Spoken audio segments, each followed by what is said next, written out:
सुप्रभात दोस्तों, आज हम लोग हिंदी भाषा की उत्पत्ति के विषय में पढ़ेंगे। आइए इस प्रकरण को हम लोग आगे बढ़ाते हैं।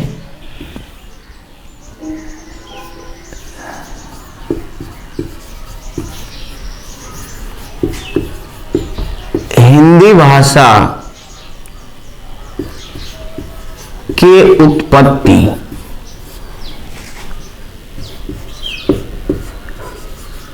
का इतिहास।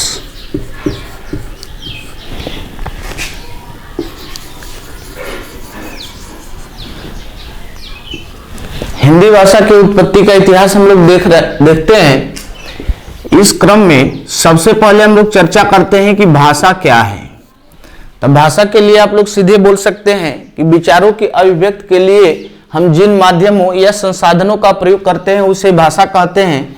परिभाषा यदि लिखना हो तो इसे हम लिख सकते हैं विचारों की या विचारों के अभिव्यक्ति के लिए प्रयुक्त संसाधनों को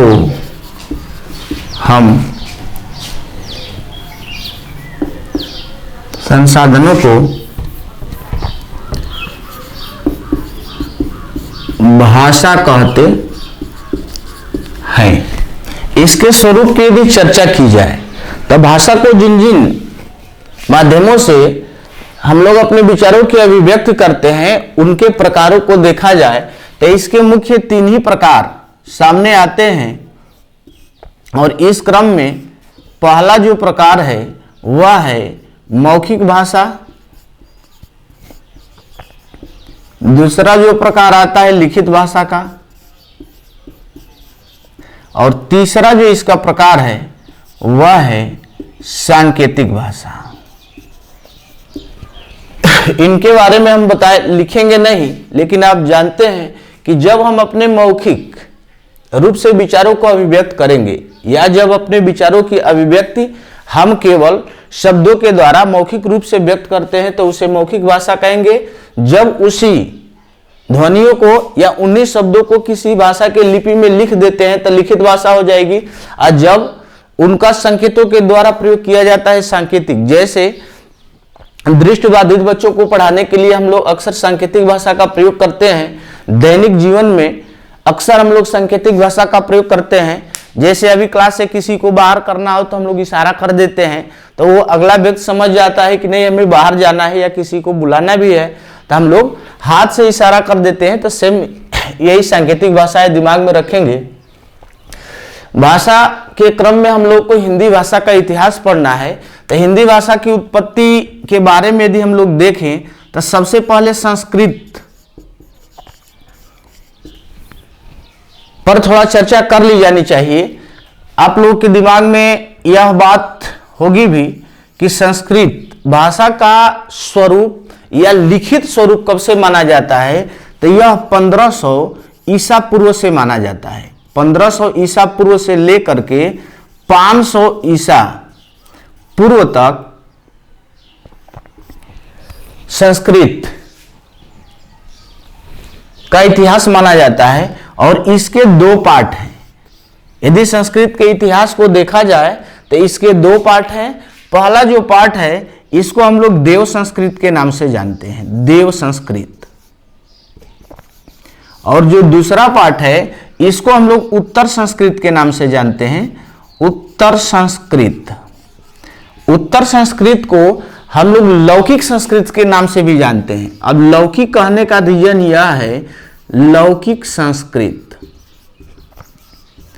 या इसे हम लोग ब्राह्मणी संस्कृत के नाम से जानते हैं।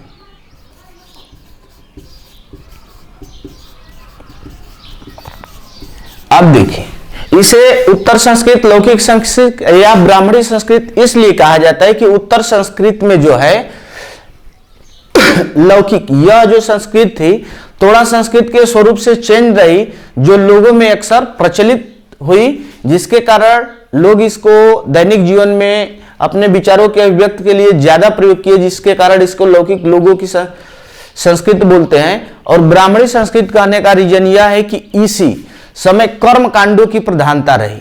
जो भी आप लोग रामायण, महाभारत, उपनिषद, वेद, वेदांग पढ़ते हैं तो इस काल में ही उनकी रचना हुई, जिसके कारण इसको हम लोग ब्राह्मणी संस्कृत के नाम से भी जानते हैं। देव संस्कृत के इतिहास के बारे में देखा जाए तो देव संस्कृत के काल में आपके वेदों की रचना हुई थी, और वेदों की संख्या आपको पता है, वेदों की संख्या कितनी है? 4। और इसमें 4 वेदों की रचना हुई थी। एक था ऋग्वेद, यजुर्वेद, सामवेद, अथर्ववेद। अथर्व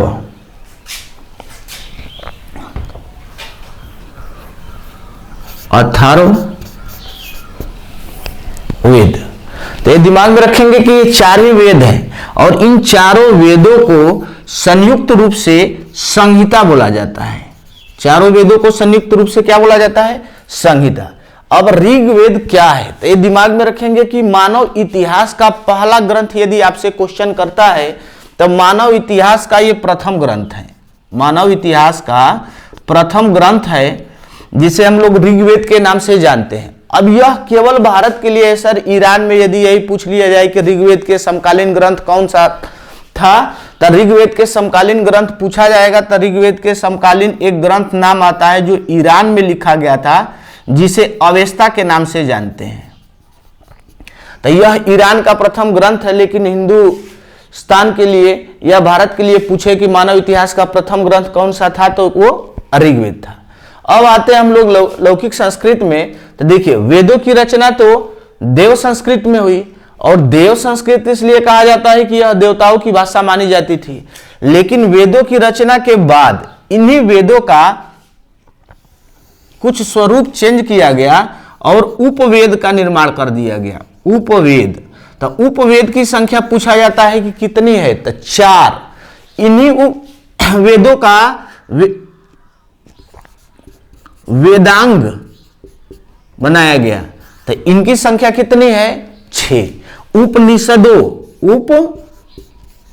उपनिषदों का निर्माण यदि देखा जाए, उपनिषदों की रचना देखी जाए, तो इसी काल में हुई। उपनिषदों की संख्या होती है 108। इसके आगे देखेंगे पुराणों की रचना, तो पुराणों की संख्या कितनी है? 18। ये जितने शब्द लिखे गए आपके एग्जाम की दृष्टि से सभी शब्द इंपोर्टेंट है। अक्सर पूछा जाता है कि वेदों की संख्या कितनी है, मानव इतिहास का प्रथम ग्रंथ कौन सा है, उपवेदों की संख्या कितनी है, वेदांगों की संख्या कितनी है, उपनिषदों की संख्या कितनी है, और पुराणों की संख्या कितनी है। अभी जैसा कि पिछले यूपी टेट में क्वेश्चन पूछा गया था कि रामायण को किस अन्य नाम से जानते हैं, तो ये दिमाग में रखेंगे कि रामायण की यदि रचना देखी जाए तो रामायण की रचना भी इसी काल में हुई थी। और रामायण में कांड कितने हैं? अभी यूपी टेट का क्वेश्चन है कि रामायण के कुल कितने कांड हैं, तो इसमें कितने कांड है? 7 कांड है। और इसे अन्य किस नाम से जानते हैं हम? यदि यह पूछ दे कि अन्य किस नाम से, बार बार यह क्वेश्चन पूछा जा रहा है कि रामायण को अन्य किस नाम से जानते हैं, तो इसे अन्य, इसका नाम है चतुर्विंशति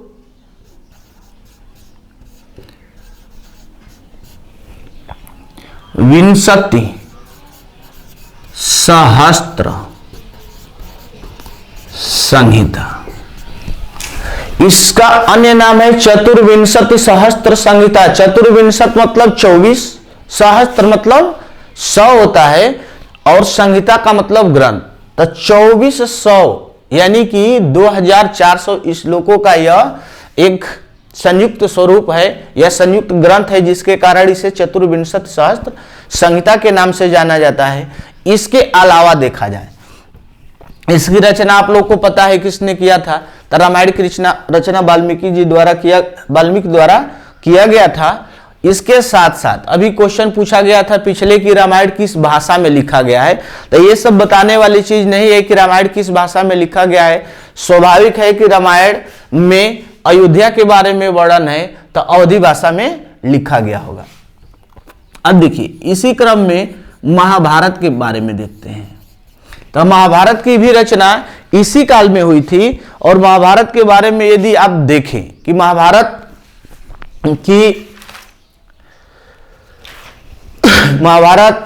की रचना के बारे में हम लोग देखें तो महाभारत में अब कांड नहीं पूछा जाता है, न इसके भाग पूछे जाते हैं।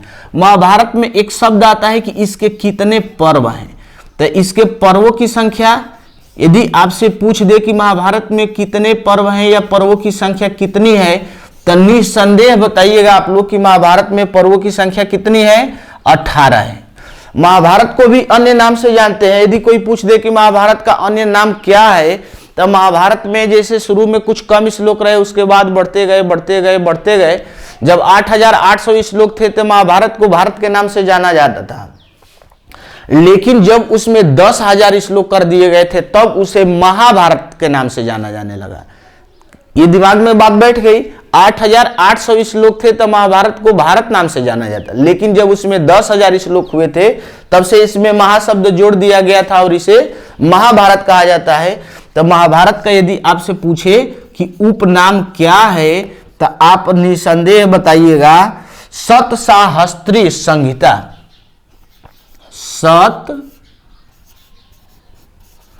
सतसाहस्त्री संहिता, यानी कि महाभारत को सतसाहस्त्रीय संहिता के नाम से जानते हैं। एक इसका और नाम पूछा जाता है। तो अभी आपसे इधर चर्चा हो रही थी कि इसे संहिता बोलते हैं, लेकिन महाभारत की बात की जाएगी तो इसे जय संहिता बोलेंगे, जय संहिता बोलेंगे। तो ये इनके उपनाम रहे। इसी क्रम में हम लोग आगे देखें। अब दिमाग में रखेंगे कि संस्कृत के 2 पार्ट थे, देव संस्कृत और उत्तर संस्कृत। लेकिन अब देखिए यहां से हिंदी का विकास धीरे धीरे शुरू होता है। ये तो पूर्ण रूप से संस्कृत था, लेकिन देखिए उत्तर संस्कृत से किसका विकास हो गया, तो उत्तर संस्कृत से आप लोग दिमाग में रखेंगे कि उत्तर संस्कृत से पाली भाषा का विकास हुआ। पाली भाषा, अब देखिए पाली भाषा का इतिहास कब से कब माना जाता है, तो ये दिमाग में रखेंगे कि 500 ईसा पूर्व, 500 ईसा पूर्व से पहली ईस्वी तक माना जाता है। अब देखिए यहां पर पाली भाषा, अब ये पूर्ण रूप से संस्कृत थी। आपको पता है कि शिक्षा का इतिहास पढ़ेंगे तो सबसे पहले वैदिक शिक्षा, वैदिक शिक्षा के बाद यदि हम लोग पढ़ते हैं तो मध्यकालीन शिक्षा और आधुनिक शिक्षा। मध्यकालीन शिक्षा को हम लोग 2 भागों में बांट देते हैं, जिसमें से एक बौद्धकालीन शिक्षा है और एक मुस्लिम कालीन शिक्षा है। तो सेम वही दिमाग होता क्या है कि जब किसी भी संस्कृत का प्रचलन होता है तो उस संस्कृत से जब लोग उग जाते हैं तो किसी नई संस्कृत का जन्म होता है। तो वही जब संस्कृत भाषा का प्रचलन था तो उस समय वैदिक शिक्षा का प्रचलन था और वैदिक शिक्षा में निम्न वर्ग को शिक्षा लेने का अधिकार नहीं था। ये सीधे कह सकते हैं कि उच्च वर्ग के लिए शिक्षा थी, जिससे निम्न वर्ग क्षुब्ध होकर के एक नई संस्कृत का जन्म हुआ और उस संस्कृत में जो प्रयोग की जाने वाली भाषा थी उसे हम लोग पाली के नाम से जानते हैं। और इस नई संस्कृत का जन्म गौतम बुद्ध के द्वारा किया गया था। तो इस पाली भाषा के लिए दिमाग में रखेंगे कि यहां पर ज्यादा पढ़े लिखे लोग थे और जहां शिक्षा ही नहीं थी तो वहां पढ़े लिखे लोग कम थे। तो कम पढ़े लिखे लोगों के लिए एक भाषा पूछता है कि कौन सी थी, तो आप बोलेंगे कि पाली भाषा। अब पाली भाषा का इतिहास ईसा मसीह के जन्म के कुछ समयों बाद से प्रारंभ हुआ और पहली ईस्वी तक चला। तो ये दिमाग में बस यही रखना है कि पाली भाषा उत्तर संस्कृत से किस भाषा का जन्म हुआ तो वह पाली भाषा हुई। और पाली भाषा किसके लिए थी, तो आप कह दीजिएगा कि उस समय कम पढ़े लिखे लोगों के लिए यह भाषा थी, कम पढ़े लिखे लोगों के लिए। अब यह पाली भाषा के माध्यम से गौतम बुद्ध ने अपने जो भी शिष्य थे उनको उपदेश दिया, ज्ञान दिया। और गौतम बुद्ध के द्वारा जो धर्म चलाया गया बौद्ध धर्म, तो उस बौद्ध धर्म के अनुयायियों को मलेच्छो कहा जाता है। बौद्ध धर्म के जो भी अनुयायी थे पाली भाषा, तो ये बौद्ध धर्म के प्रचार प्रसार की भाषा रही। दिमाग में रखिएगा कि बौद्ध धर्म के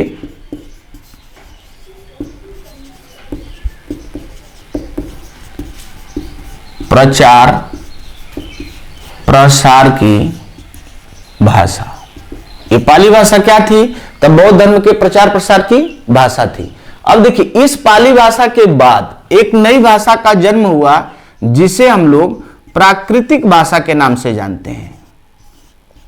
इस प्राकृतिक भाषा का इतिहास देखा जाए तो यह 500 ईसा पूर्व से लेकर के पहली ईस्वी तक था। अब यह पहली ईस्वी से लेकर के 500 ईस्वी तक रहा। इस भाषा का इतिहास पहली ईस्वी से लेकर के 500 ईस्वी तक चला। और प्राकृतिक भाषा जो थी किसके लिए थे? तो यह जनसाधारण के लिए। पाली क्या है? तो भारत की पहली देसी भाषा है। यह भाषा भारत की पहली देसी भाषा है। लेकिन इसके बाद इस पाली से एक प्राकृत भाषा का जन्म होता है। और यह किसके लिए थी? तो सभी के लिए थी, सभी लोगों के लिए पाली भाषा का जन्म हुआ। अब इसमें जैसे कि जो अब इससे क्या होता था, तो प्राकृतिक भाषा से जैन धर्म का नाम सुने हैं, तो जैन धर्म के प्रचार प्रसार की यह भाषा बनी। अब यहां नया क्वेश्चन बनता है, बार बार आप लोग वनडे में देखे होंगे कि मलेच्छों की भाषा क्या थी। तो मलेच्छो किसको कहा गया? तो जैन धर्म के जो अनुयायी थे उनको मलेच्छो कहा जाता था। और जैन धर्म के जो भी लोग थे अपना प्रचार प्रसार किस भाषा में किए? प्राकृतिक भाषा में किए। तो स्वाभाविक है कि यदि आपसे क्वेश्चन पूछता है कि मलेच्छो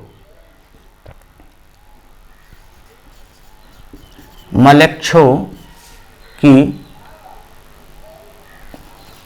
भाषा क्या थी, तो आप बताएंगे प्राकृतिक भाषा थी। अब देखिए, इस प्राकृतिक भाषा से अपभ्रंश की उत्पत्ति हुई। और अपभ्रंशों की संख्या कितनी है? 7 है।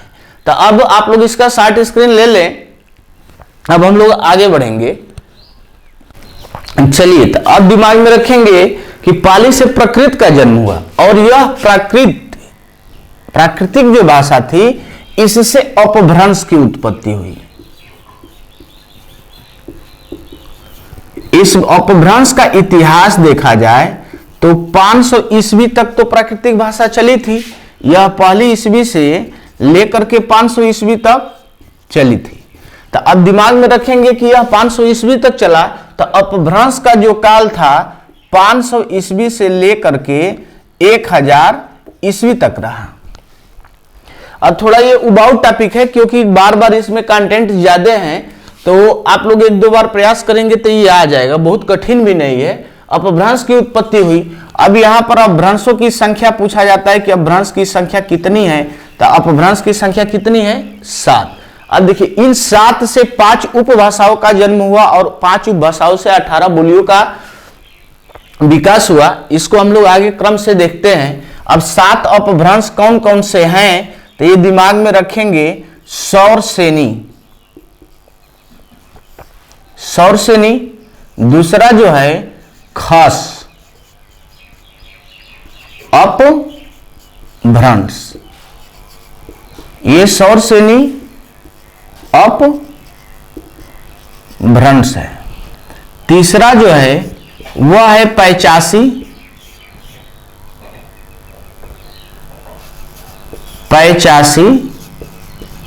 अपभ्रंश। चौथा जो है वह है प्राचड़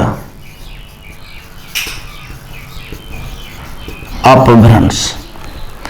पांचवा जो है महाराष्ट्रीय अपभ्रंश है। छठवा जो है अर्धमागधी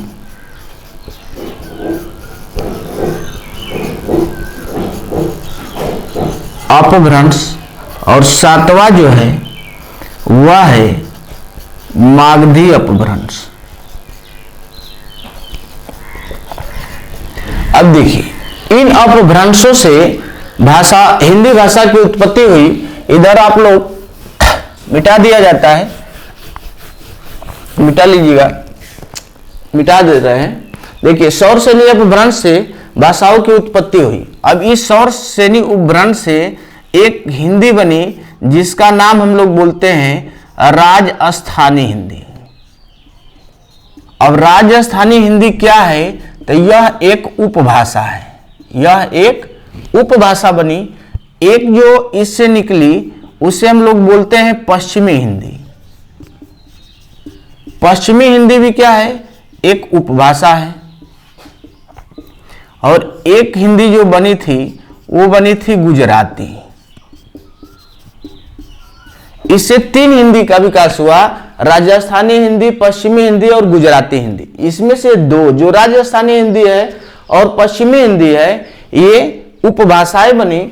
यहां से खस में आते हैं तो खस से पहाड़ी हिंदी बनी थी, पहाड़ी हिंदी बनी थी। 85 में आएंगे तब 85 में एक बना था पंजाबी, पंजाबी हिंदी, और एक बना था लेहदा। अब प्राचर को देखें तब प्राचर से सिंधी, सिंधी हिंदी का विकास हुआ। महाराष्ट्रीय अपभ्रंश में आएंगे तो इससे मराठी हिंदी का विकास हुआ। अर्धमागधी में आते हैं तो अर्धमागधी से पूर्वी हिंदी का विकास हुआ था, पूर्वी हिंदी का विकास हुआ। पूर्वी हिंदी भी क्या है तो दिमाग में रखेंगे कि यह एक क्या बनी? उपभाषा बनी थी। मागधी में आएंगे तो मागधी से 4 मुख्य भाषाएं बनी थी और इन 4 में एक बना था बिहारी हिंदी, बिहारी हिंदी। अब बिहारी हिंदी भी क्या है? एक उपभाषा है। बिहारी हिंदी क्या है? एक उपभाषा है। इसमें असमिया बना था, बांग्ला बना था, बांग्ला हिंदी। आप बोल सकते हैं असमिया, बांग्ला, बिहारी हिंदी। और पर्याप्त है यदि इतना जानते हैं, या यदि आप लिखना चाहें तो इसमें लिख सकते हैं कि उड़िया हिंदी का या उड़िया भाषा का विकास हुआ था। तो ये रहा मागधी या भ्रंश। अब इनके द्वारा अब इसमें देखा जाए तो 5 उपभाषाएं बनी। एक उपभाषा यह बनी, एक उपभाषा यह बनी, तो 2। अब देखिए, पहाड़ी हिंदी भी एक उपभाषा ही थी।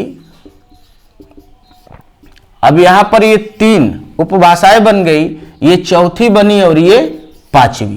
तो यहां पर पहला दिमाग में रखेंगे कि अपभ्रंश की संख्या कितनी? 7। इस अपभ्रंश से किसका निर्माण हुआ? तो उपभाषाओं का। उपभाषाओं की संख्या कितनी? 5। अब इन उपभाषाओं से बोलियों का निर्माण हुआ था। अब इन बोलियों की संख्या, अभी रिपीटेड का क्वेश्चन रहा कि बोलियों की संख्या कितनी है, तो इनसे बोलियों का विकास हुआ जिनकी संख्या कितनी है? 18। दिमाग में रखेंगे कि अपभ्रंश से उपभाषा, उपभाषा से क्या बनी? बोलियां बनी, और इन बोलियों की संख्या 18। अब ये कैसे बनी? 18 बोलियां कौन कौन सी हैं?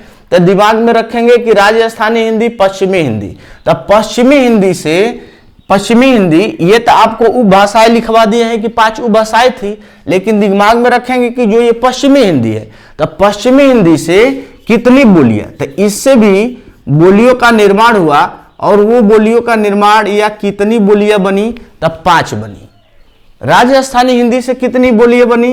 तो इससे यदि आपसे पूछे कि बोलियों की संख्या कितनी थी, तो इससे 4 बोलियों का निर्माण हुआ।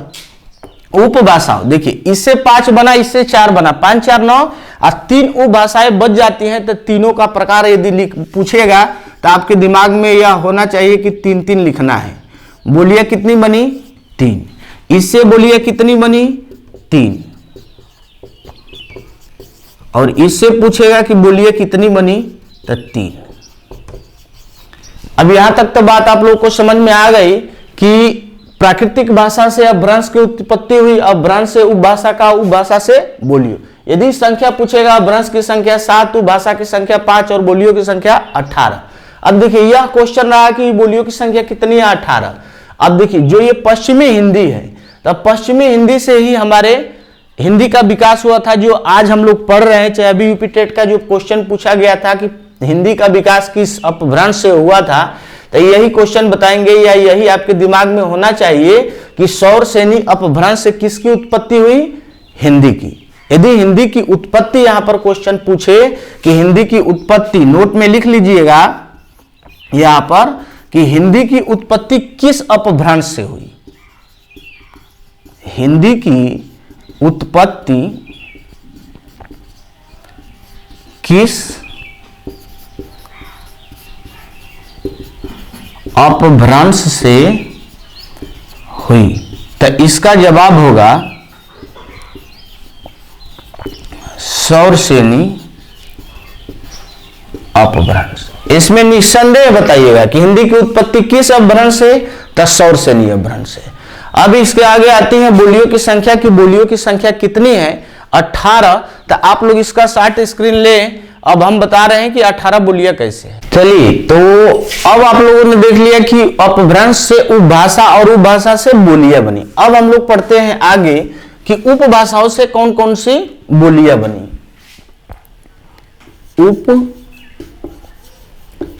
उपभाषाओं से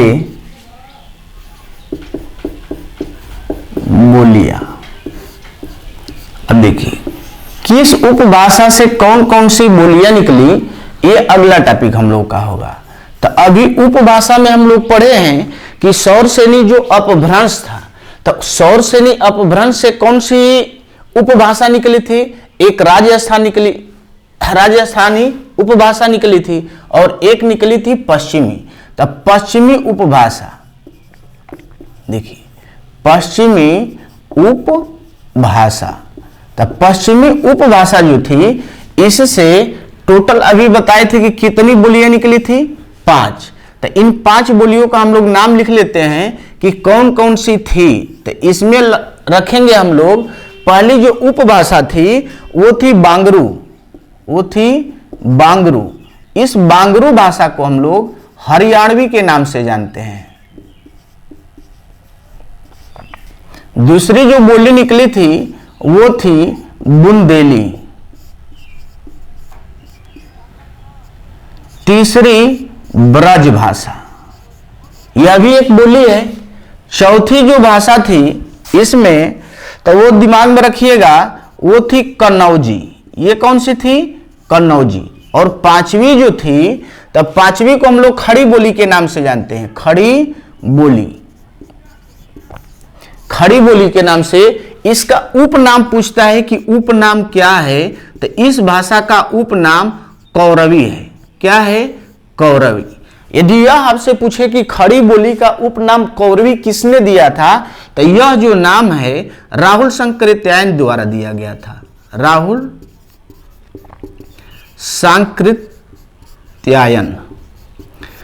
सांकृत्यायन के द्वारा खड़ी बोली को कौरवी नाम दिया गया था या कौरवी की संज्ञा दी गई। अब दूसरी इसमें उपभाषा हम लोग लिखें, तो दूसरी भाषा के क्रम में उपभाषा में अभी हम लोग पढ़े थे कि राजस्थानी थी। अब देखिए राजस्थानी जो उपभाषा थी, राजस्थानी उपभाषा, इस उपभाषा से 4 बोलियों का जन्म हुआ। इससे कितनी बोलियां निकली? 4 बोलियां। इससे 4 बोलियों का जन्म हुआ। ये 4 बोलियां कौन कौन सी हैं? कंटेंट थोड़ा ये ज्यादा है, जैसे कि पश्चिमी, तो ये नाम याद करना है तो ये क्षेत्र वाइज है कि बांगरू, बुंदेली, ब्रजभाषा, कन्नौजी और खड़ी बोली। इसको कौरवी नाम दिया गया। बस ये 5 इसमें याद करना है। राजस्थानी में उपभाषाओं की संख्या यदि पूछे तो आप बताएंगे 4। अब वे भाषाएं कौन कौन सी थी? तो मारवाड़ी, मेवाती, आप नाम लिखते जाएंगे। मारवाड़ी, दूसरा मेवाती, मालवी और जयपुरिया। मालवी और जयपुरी या जयपुरिया, ये भाषा बोली है। तो ये राजस्थानी से 4 ही बोलियां निकली थी। अगले क्रम में उपभाषाओं में हम लोग आते हैं। तो अभी पढ़े थे हम लोग कि एक पहाड़ी हिंदी थी, जो क्या थी? उपभाषा। तो तीसरा पढ़े पहाड़ी हिंदी। पहाड़ी हिंदी क्या थी?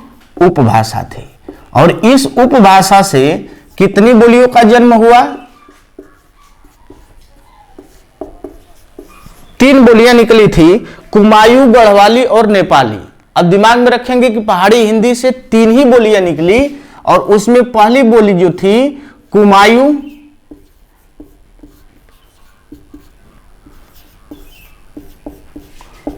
गढ़वाली और नेपाली। पहाड़ी से 3। अब चौथा यदि देखें तो चौथा से हम लोग उपभाषा पढ़े हैं पूर्वी हिंदी। तब पूर्वी हिंदी क्या थी? एक उपभाषा थी। और इस उपभाषा से कितनी बोलियों का जन्म हुआ? तो यह भी दिमाग में रखेंगे कि 3। इससे कितनी बोलियां निकली? 3। अब ये 3 बोलियां कौन कौन सी है? तब बघेली, अवधी और छत्तीसगढ़ी। कौन कौन सी है? बघेली, बघेली, अवधी और छत्तीसगढ़ी।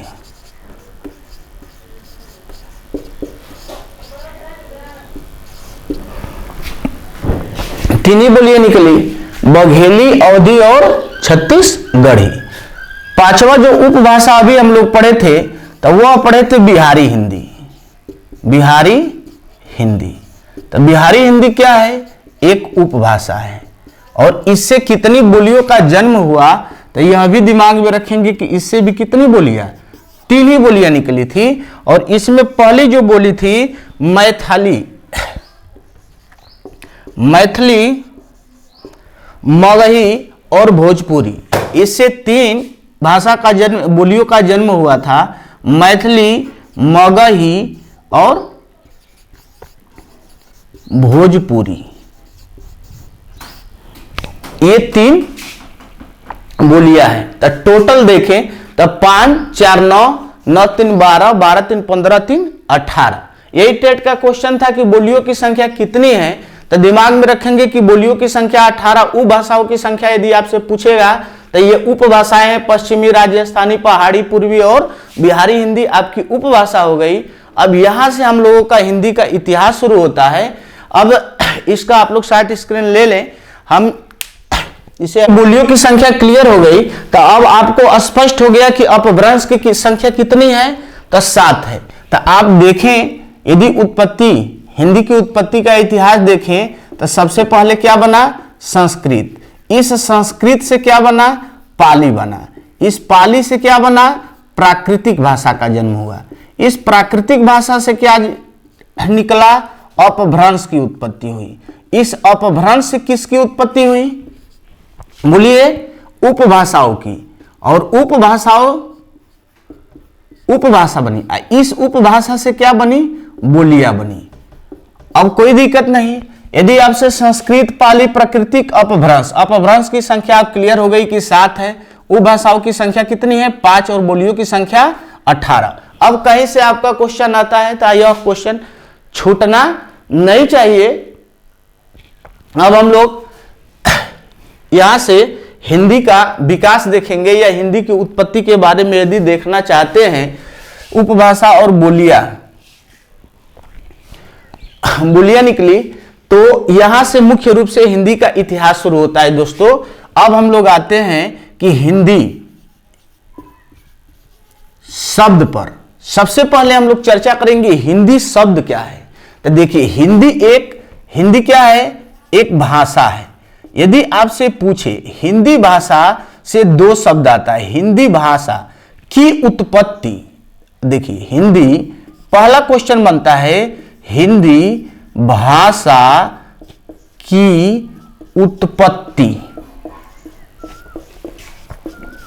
किस भाषा से हुई? पहला क्वेश्चन।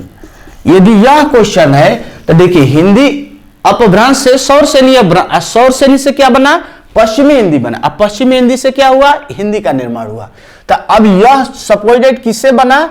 संस्कृत से। सबसे पहली भाषा, मानव इतिहास की पहली भाषा देखा जाए तो संस्कृत, तो संस्कृत से निकला। संस्कृत वैसे देखा जाए दोस्तों तो सभी भाषाओं की जननी माना जाता है, लेकिन कोई बात नहीं, आप बस ये जानेंगे कि यदि हिंदी पूछता है कि हिंदी भाषा की उत्पत्ति किस भाषा से हुई, तो आपका जवाब होना चाहिए क्या? संस्कृत। दूसरा इससे नया क्वेश्चन बनता है, अभी 69,000 शिक्षक भर्ती में क्वेश्चन बना था, हिंदी शब्द। देखिए हिंदी एक शब्द भी है, एक भाषा भी है। तो यदि यह पूछता है कि हिंदी शब्द की उत्पत्ति किससे हुई, उत्पत्ति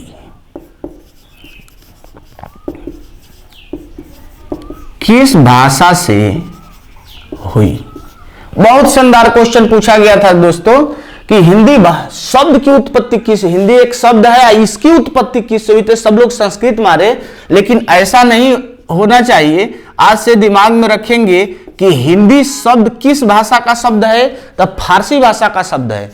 और दूसरा क्वेश्चन इस पर बनता है कि हिंदी शब्द का सबसे पहले प्रयोग या हिंदी शब्द किसने दिया।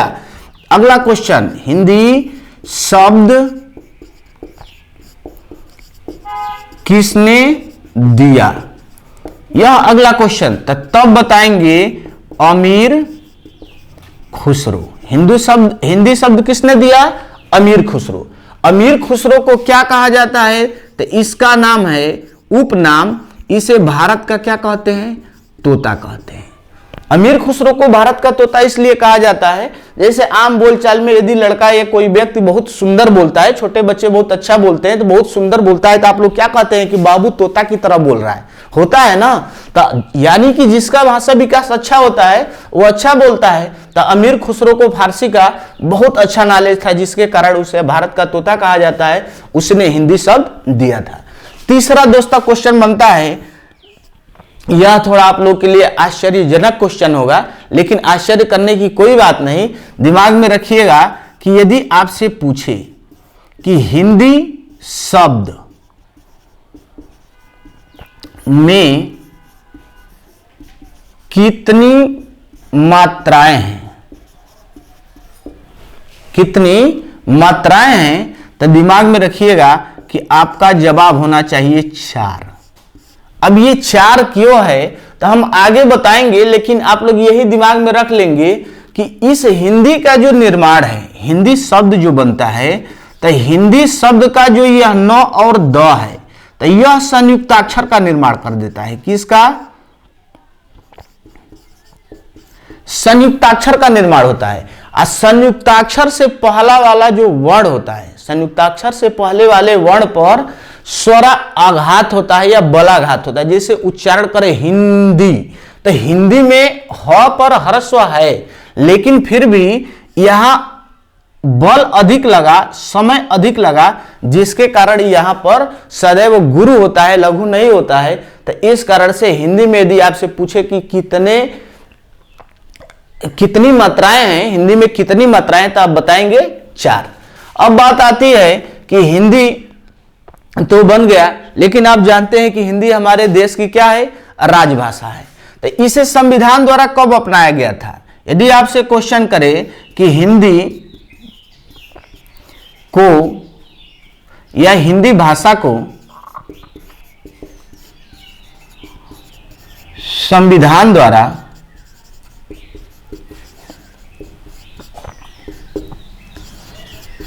कब अपनाया गया, तो सीधे आप जवाब दीजिएगा। इसका जवाब होगा 14 सितंबर 1949। अभी यूपी टेट का क्वेश्चन रहा कि हिंदी दिवस किस डेट को मनाया जाता है। तो दोस्तों देखिए 14 सितंबर 1950 को हमारे संविधान 14 सितंबर 1949 को हिंदी को राजभाषा का दर्जा दिया गया था या संविधान द्वारा अपना लिया गया था। तो अब दिमाग में रखेंगे संविधान द्वारा दर्जा किसका दिया गया, तो कुछ लोग बताते हैं कि राज्य भाषा का, कुछ लोग बताते हैं राष्ट्रभाषा का, कुछ लोग बताते हैं राजभाषा का। तो दिमाग में रखेंगे कि यह भारत की क्या है? राजभाषा है। पहला क्वेश्चन यह राजभाषा है। किस डेट को अपनाया गया था? 14 सितंबर 1949 को, और इसी डेट को हम लोग हिंदी दिवस मनाते हैं। 14 सितंबर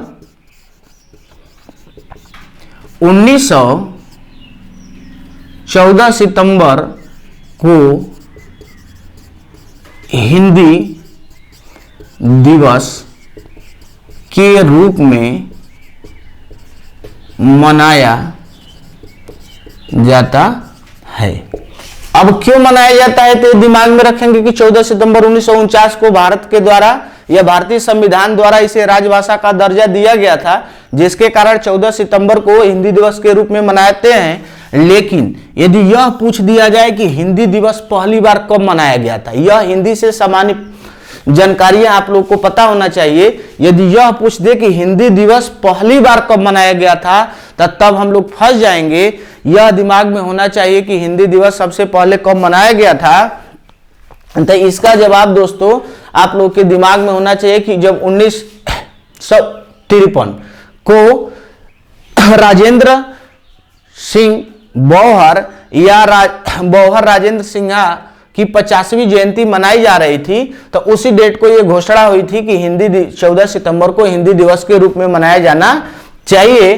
तो अब यहां पर नया क्वेश्चन बनता है कि हिंदी दिवस, पहला हिंदी दिवस कब मनाया गया था। तो यहां पर नोट कर लेंगे आप लोग कि नोट में रख लीजिएगा कि 14 सितंबर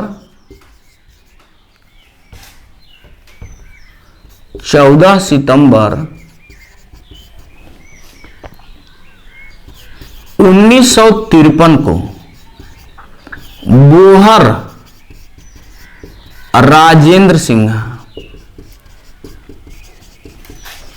की 50वीं जयंती पर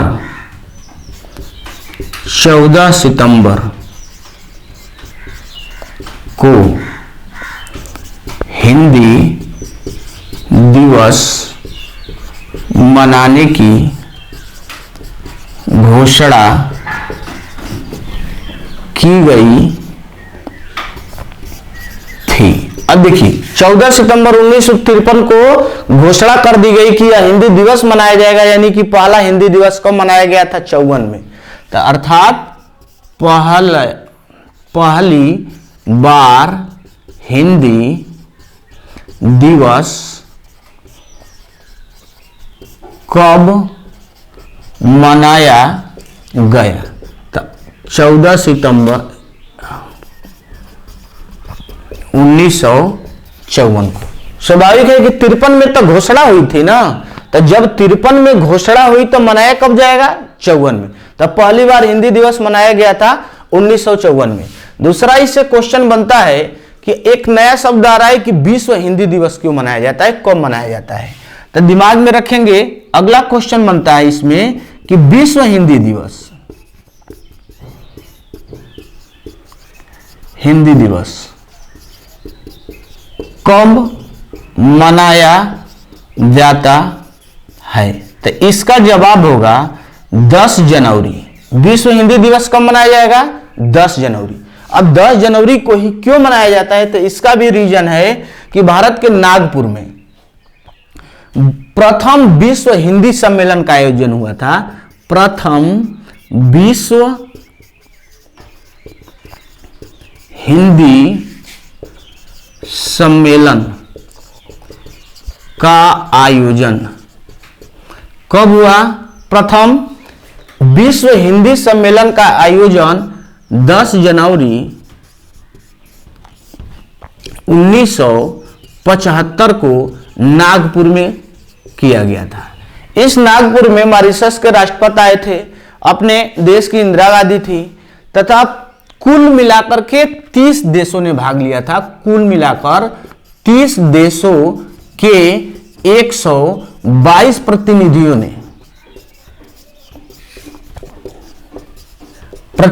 ने भाग लिया था। और इसी डेट को यह घोषणा किया गया कि नहीं 10 जनवरी को विश्व हिंदी दिवस। 14 सितंबर क्या है, तब भारत के लिए हिंदी दिवस मनाया जाता है। यदि कोई क्वेश्चन पूछा जाता है कि हिंदी दिवस कब मनाया जाता है, तो आप जवाब देंगे 14 सितंबर को। यदि यह पूछ दे कि विश्व हिंदी दिवस कब मनाया जाता है, विश्व हिंदी दिवस कब मनाया जाता है, तो आपका जवाब होना चाहिए कि 10 जनवरी को। तो यह रहा दोस्तों हिंदी का इतिहास। आगे हम लोग हिंदी पर और चर्चा करेंगे। अब इसके बाद हिंदी के इतिहास के बाद क्रम आता है वर्ण का। तो अब अगले दिन हम लोग वर्ण पर हिंदी दिवस मनाया जाता है। यदि कोई क्वेश्चन पूछा जाता है कि हिंदी दिवस कब मनाया जाता है, तो आप जवाब देंगे 14 सितंबर को। यदि यह पूछ दे कि विश्व हिंदी दिवस कब मनाया जाता है, विश्व हिंदी दिवस कब मनाया जाता है, तो आपका जवाब होना चाहिए कि 10 जनवरी को। तो यह रहा दोस्तों हिंदी का इतिहास। आगे हम लोग हिंदी पर और चर्चा करेंगे। अब इसके बाद हिंदी के इतिहास के बाद क्रम आता है वर्ण का। तो अब क्रम आता